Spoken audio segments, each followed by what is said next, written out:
Hello once again, everyone, and welcome to Cruznik's Purgatory. I'm your host, Cruznik X. We are well into patch 5.1, Vows of Virtue, Deeds of Cruelty. In the last episode, we fought our way through the Grand Cosmos. And in doing so, met with the Numo known as...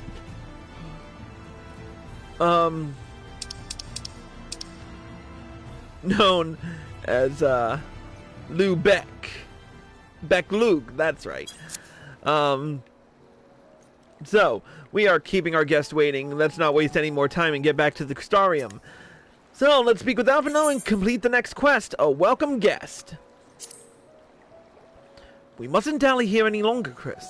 If Beq Lugg is to hear the truth of our travails in the first, you of all people should be present.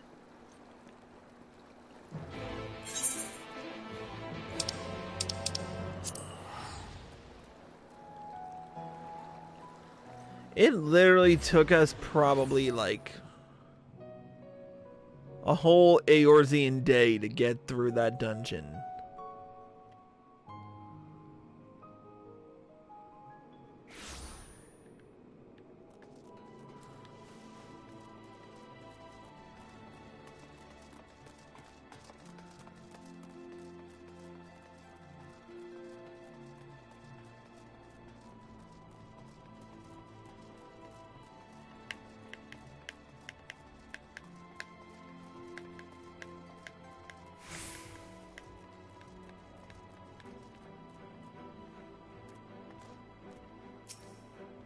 Alright, let's go to the gatekeep.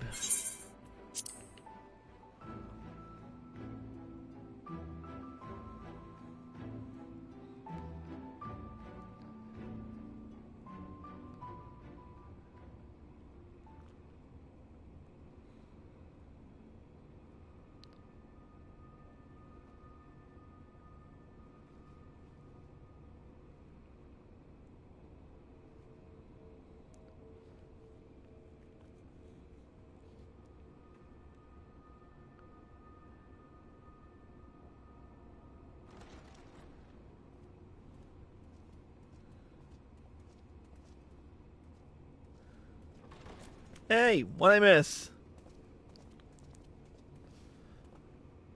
I'm sorry. You mean to tell me not only that the return of night was your doing, but that you hail from another world as well? Everything we told you, of the source, the shards, the 7 umbral calamities, all of it is true. I realize how fantastical it sounds, and I would not blame you for doubting our testimony. But given your expertise, you must surely have noted the peculiar nature of their souls. Any other time and I would have dismissed your stories as balderdash and flummery. But upon closer inspection, 'tis plain their souls are far denser than is normal, and that they do not possess true bodies. Save you. Your body is your own, and your soul is the densest of them all.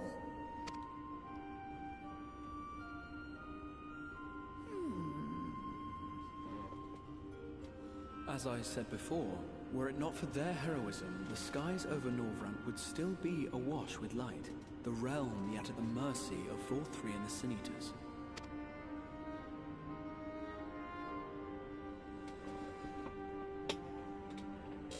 After all they have done for our home, seeing them safely back to their own, it seems the very least we can do. Yeah, seems like it.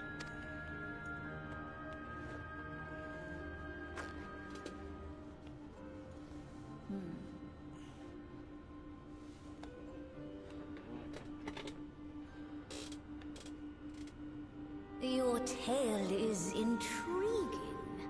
Yes, very intriguing indeed. Simply to hear it is fitting payment in itself.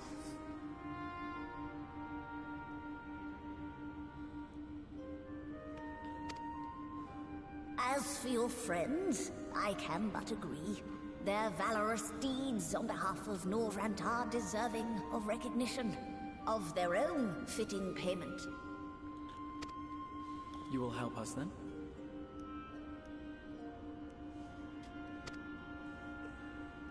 I will. I would see my knowledge put to good use for a change.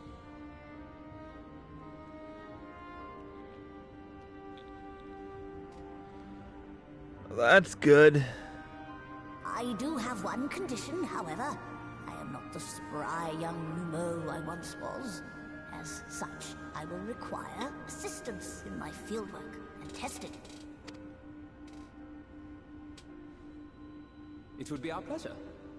We'll be laboring for our own benefit after all.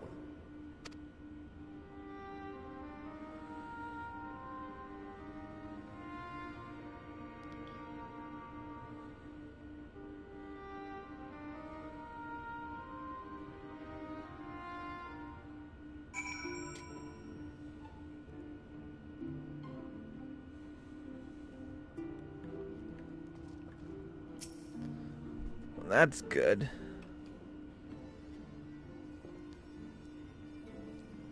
Alright, I'm probably gonna have to do a voice. Yep. You have spun quite a tale. But tell me, have you given any thought as to how you might return to your world?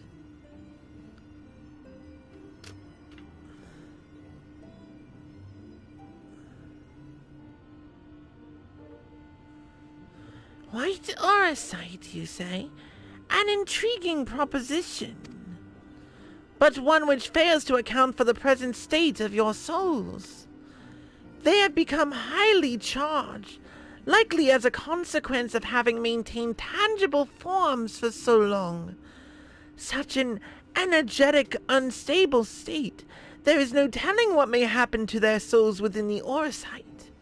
They could very well become immutable to transference, never to be restored to their bodies. Then, would it be possible to force our souls into a state of dormancy prior to transference? In theory, yes. But the soul is not a candle to be snuffed out and relit on a whim. Well, that sounds ominous. What exactly would rendering our souls dormant entail?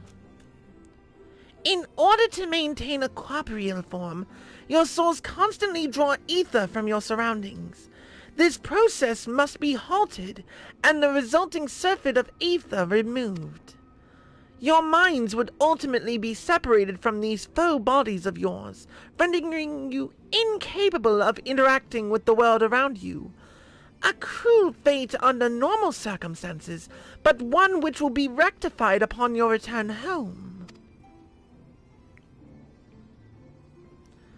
Leaving lifeless husks, like those poor souls at the inn at Journey's Head, corrupted by the Sin Eaters, their ether made stagnant by the light.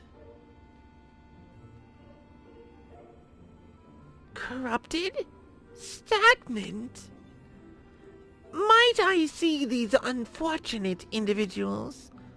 Why? Do you think you might be able to help them? I might. Or I might not. But I shan't know for sure until I have seen their condition firsthand. Then I would be glad to take you to them, on the understanding that you won't do anything which might increase their suffering. It was my faith in man I lost, not my compassion. Well, I see no need for all of us to accompany you. While you escort our guests to the inn, I will assist Urianger in creating the requisite Orosite. I believe my talents would be better applied to that endeavor as well. Might I leave the three of you to assist Beq Lugg as necessary? Let us make for Armoring then.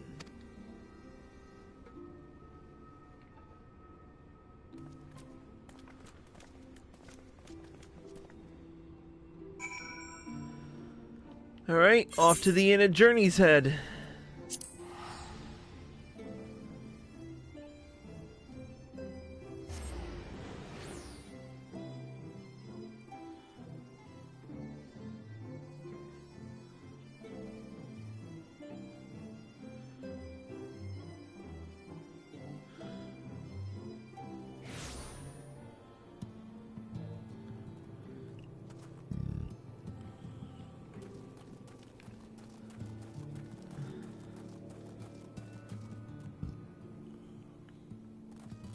There we are.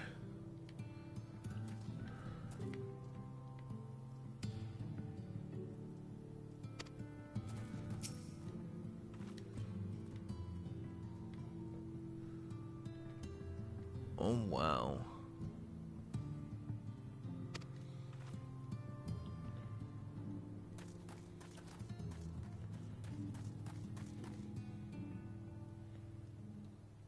Alright, let's talk.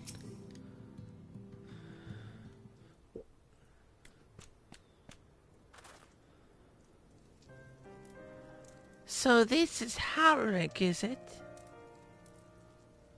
Yes. His etheric balance leans perilously toward the light. Toward stasis. What do you suppose will happen to him? Not too bright, are you, boy? The same as all poor souls corrupted by the light. He will become a sin-eater. You don't know that! We defeated the Wardens and banished the light from the night sky. Halric was completely unresponsive before, but now...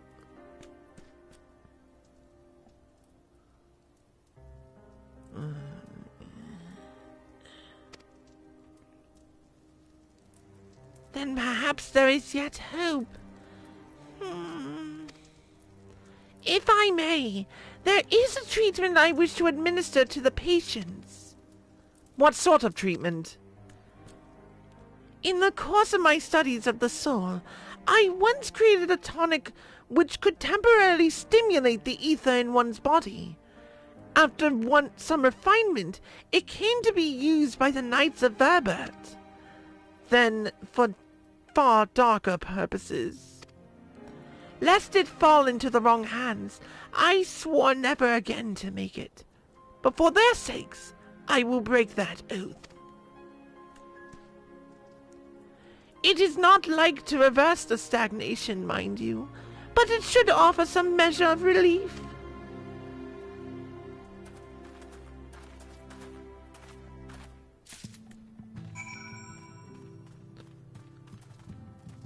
All right.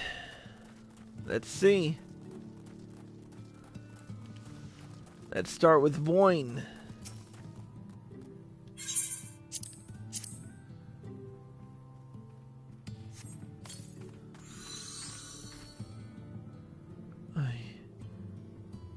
I feel warm.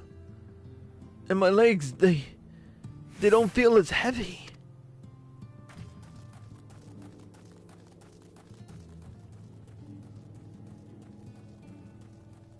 Alright, let's check out Paulnit.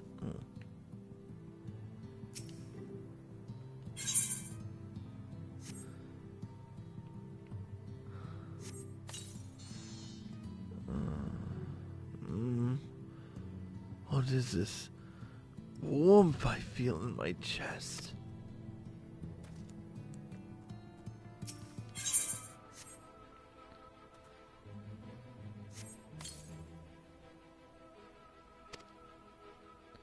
Totten stares blankly at you. It would seem the tonic has had no effect.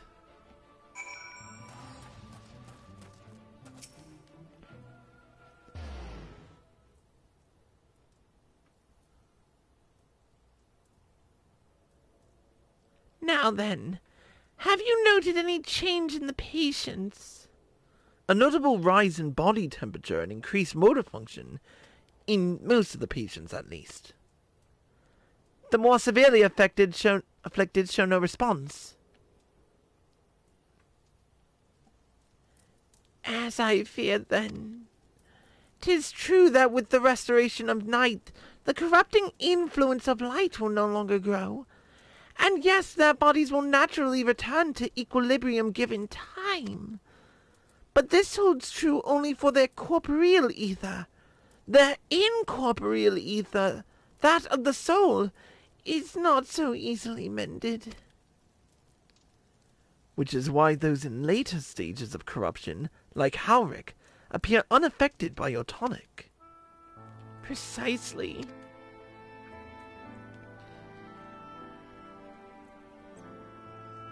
The boy's soul is far too far gone. His mind held together by the finest of threads. There is a chance he may one day recover, of course, but it could take years, decades even. By the gods! He could wake to find himself an old man. A fine reward for his persistence. The opportunity to mourn the life he never had a chance to live. No! There must be something we can do! Look, I realize this is not why we petitioned your aid, but do you think it possible we can find a way to hasten their recovery? Maybe. Nor do I think it impossible that in treating them, we might learn something of relevance to your own predicament.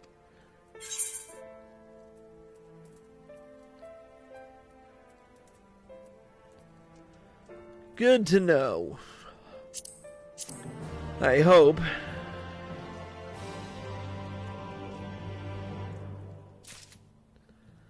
Let's continue on.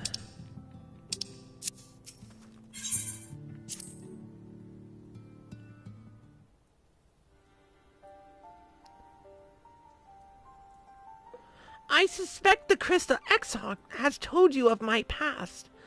That I was once a mage in the royal court of Verbert, and that soulcraft was my field of study.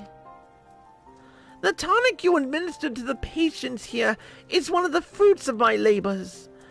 I hope to do great things for the kingdom.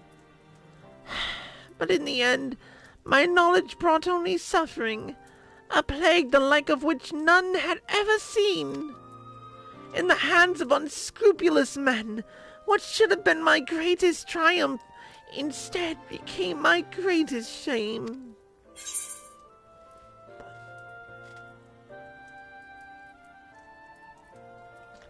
At least the Warriors of Light brought those responsible to justice. Somewhat. I thought they did. I shudder to think what might have happened had they not. But let us return to the task at hand. Finding a means by which we might revitalize these people's incorporeal ether. Do you think it can be done? Were the sky still ablaze with primordial light, I would call it an exercise in futility. But now we may have a chance. The method I had in mind will entail the conjuring of a familiar.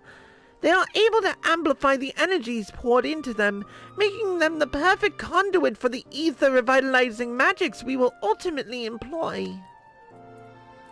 If you're about to launch into a lengthy explanation of the metaphysics of your plan, don't bother. I'd rather get on with doing whatever it is that needs to be done, if it's all the same to you. Whatever reagents must be procured or spells invoked, I'll do it.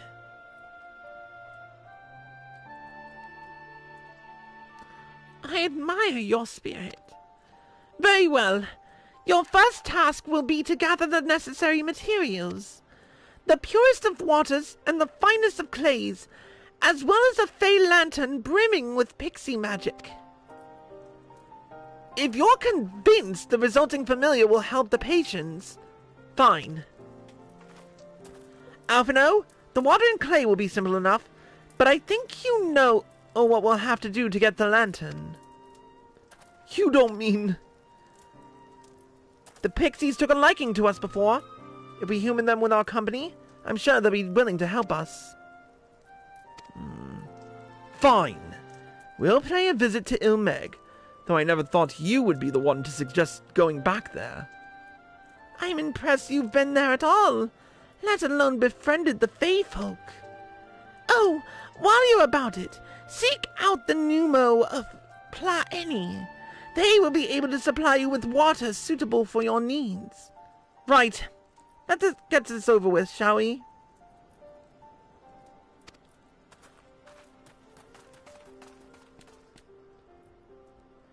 There still remains the matter of the clay. Might I prevail you to find it? Yeah, I guess I can do that. In the meantime, I'm going to check a voicemail.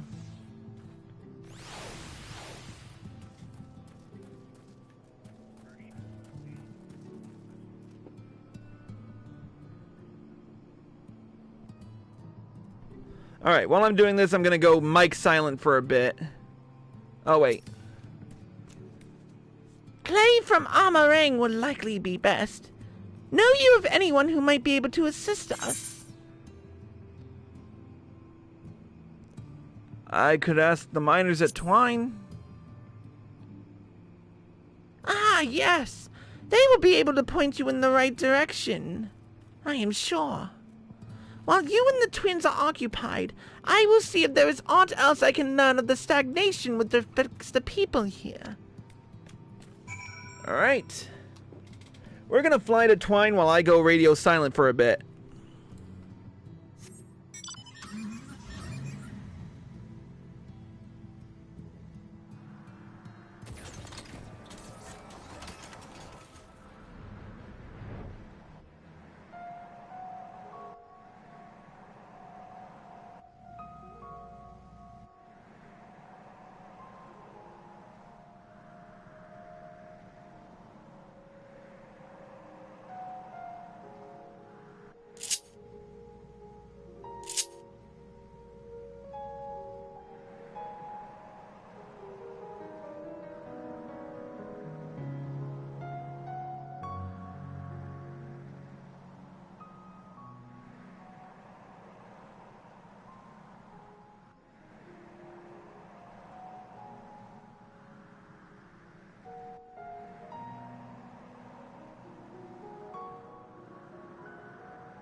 Okie doke.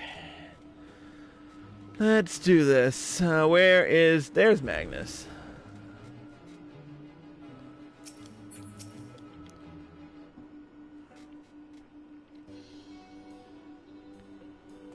Chris! Well, what a coincidence. You've come at a good time. We just this moment finished repairing the Talos and the trolley you lot took to Nabathareng. That trolley was no tribute, but the Talos would have been another matter, had we not had a visit from Master Chai. He offered us a share of the leftover building materials from Daedalus Stoneworks, as well as a few trade secrets to help us along. Clever man, that Chai News. He seemed pretty keen on the ideas I had for putting the giant Talos to work. Like a giant trolley. But Magnus still refuses to see all the good we could do with it. You're entitled to your dreams, jerk. But that doesn't mean you can go harassing our guests with them. Master Chai was just being polite. And something tells me Chris here didn't come all this way to talk about trolleys. What is it you need, friend?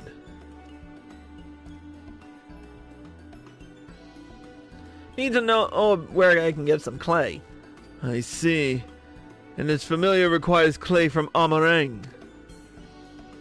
Well, look no further. If anyone can find you some quality clay, it's us. Saying that, it isn't exactly a commodity nowadays. There must be some lurking somewhere or other, waiting to be dug up. If I'm not mistaken, there was a time when they used to take clay from Mount Biren mines to make adobe bricks. The place is swarming with coyotes now, but if you're after the good stuff, could do worse than look there.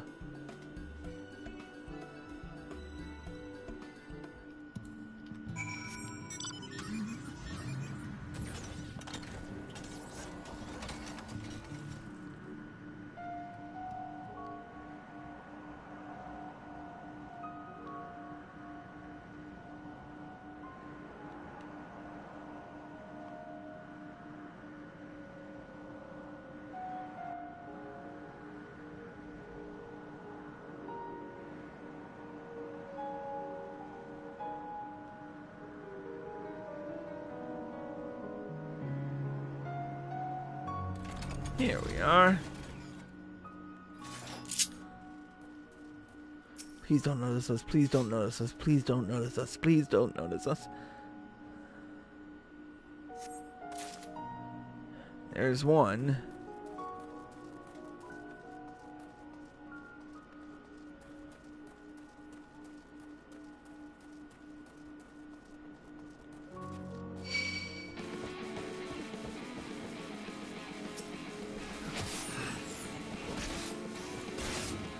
Damn it.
And there.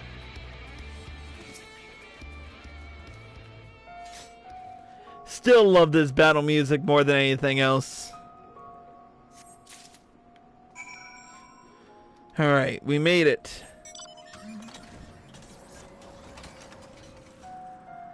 Let's fly.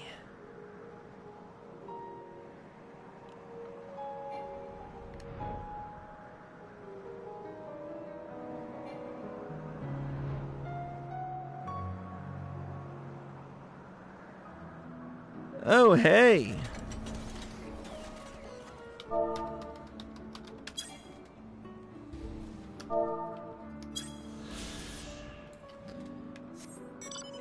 If I see one, I'm going to.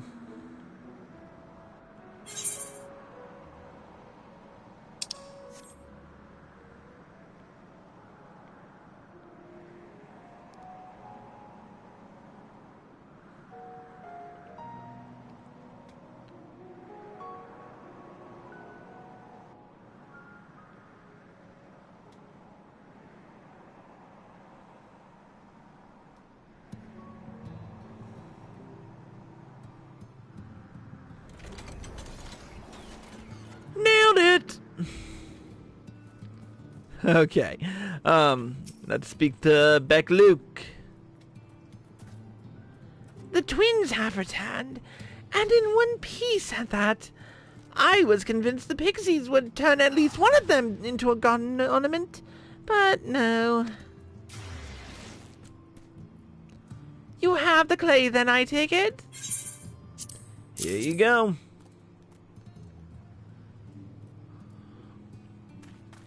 Wonderful. We need but combine the clay and the water, then heat the mixture with the Fey lantern.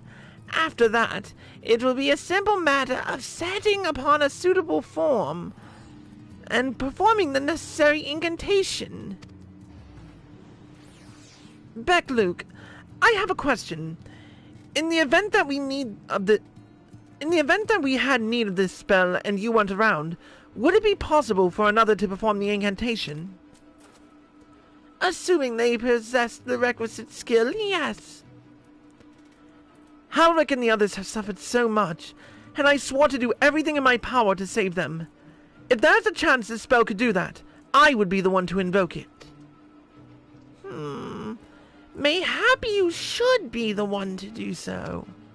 A deep understanding of the subject's physical state, combined with a strong desire to help them, can drastically increase the magic's effect. And you are plainly more familiar with these people than I. I dare say there are few in all of Northrend more dedicated to finding a cure. Is that not so, Chris? She's the best woman for the job. I'll give it my all. For Halric, for Tesleen.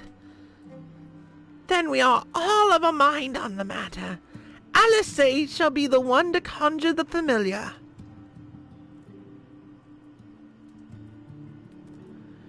Meaning she's going to have to resort to her old arcana skills. Hope she has her book.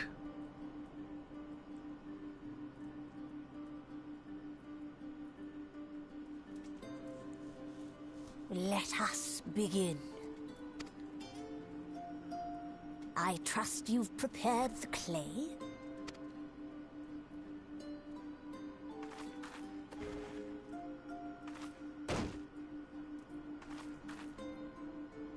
Very good. Now, I would have you sculpt for me a porksy. Plump, with floppy ears and a short curly tail.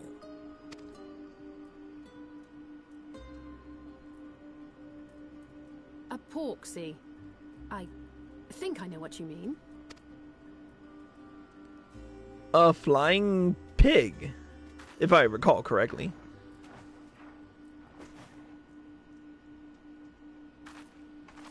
There we are. How's that? How to put this?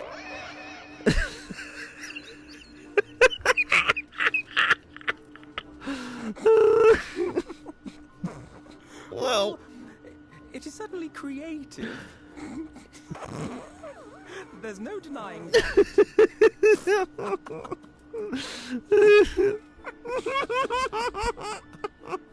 Yes, I'm no artist. Very funny. Oh, come on. This is Pay too him no much. mind, child. Though it may look like a grotesque parody of reality, it is what the invoker believes that matters.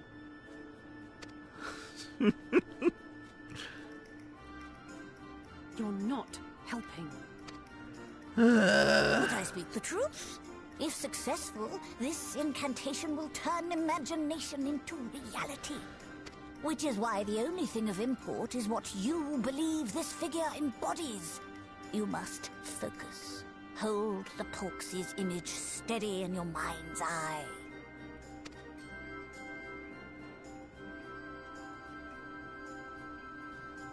Now then, as I taught you, relax and allow your energies to flow.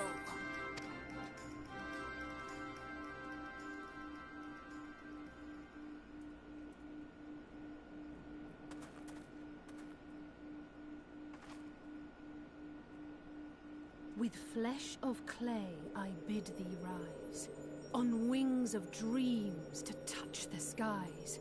What once was idle fantasy, I call forth to reality.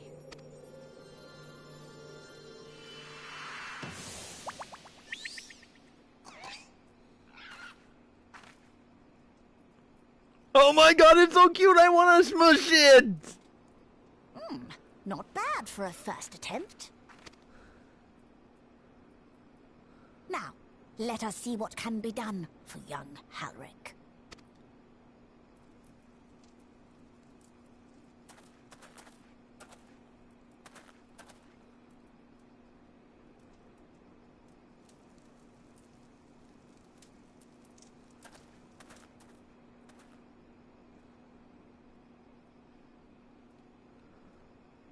Through the operation of the magics you invoked to animate this familiar, it is now replete with the energies required to stir the boy's soul. You need but give it a name, and it will do as your heart desires.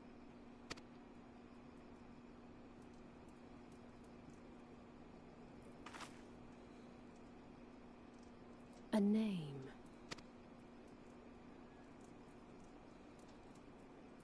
All right, I've decided. Now.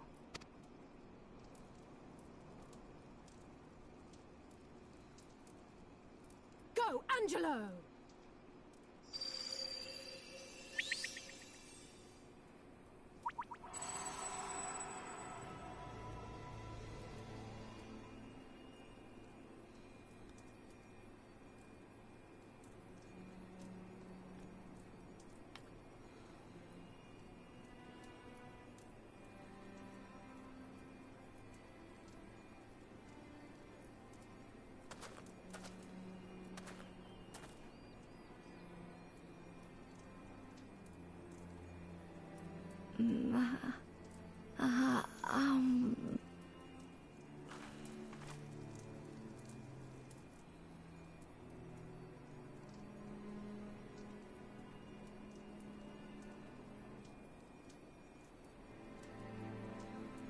Mother,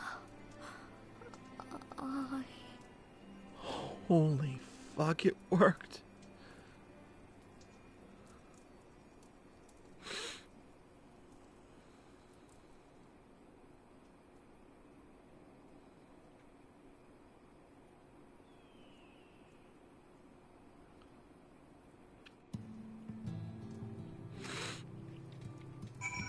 I'm not crying.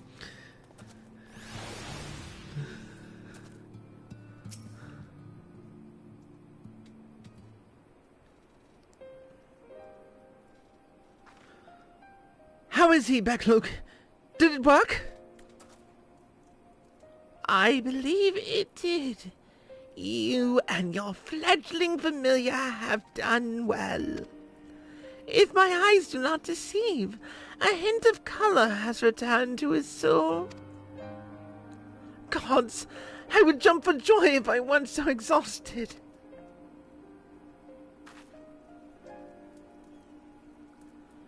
We're so close now, Alric. As you are even now in the process of discovering, this magic asks much of the Invoker. What you may not have realized is that the same is also true of the subject. As such, we must proceed with caution. However, with further treatment, I have the utmost confidence the boy will make a full recovery. Observing the reanimation of his stagnant soul has been most enlightening. I will need time to put my theories to the proof, but I believe I can fashion a spell to produce the opposite effect. That is, to induce stagnation, thus establishing our safe transport back to the source via Oresight. A thought occurred to me about this treatment. Beq Lugg said when the soul is rendered dormant, the mind is separated from the body, that a person becomes incapable of interacting with the world around them. Does that not sound a lot like some of the tempered back in the source? Not really. It is the fate of most tempered to become slaves to primals, save in a handful of cases. Or am I missing something? If I can master this technique, the art of revitalizing the soul, I know of at least one in the source who could desperately use such treatment. Kaboo. Exactly. His condition is uncannily similar to Halric's, is it not? The only difference being that his soul was suffused with earth-aspected ether instead of light. It follows that if his soul is subject to a similar kind of stagnation, there may be a chance we can save him. Right?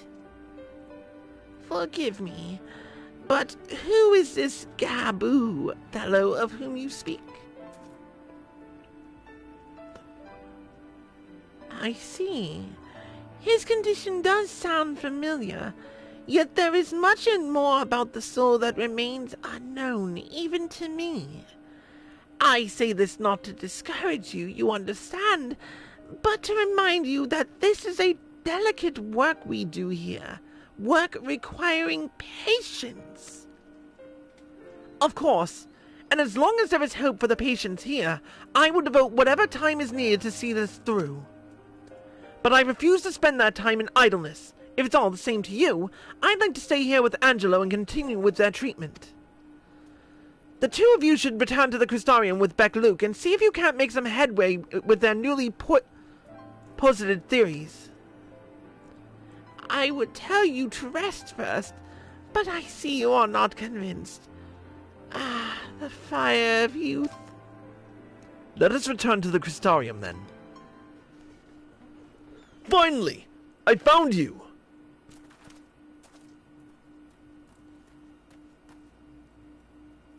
Kaishia?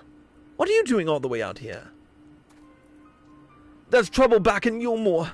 Lady Chai's beside herself, sighing, pacing the whole lot, near enough begged me to go and find you. Sighing and pacing, you say?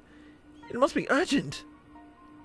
I take it I will be returning to the Crystarium alone. Go on, then. It's not as if I have anything for you to do. Thank you, Beq Lugg.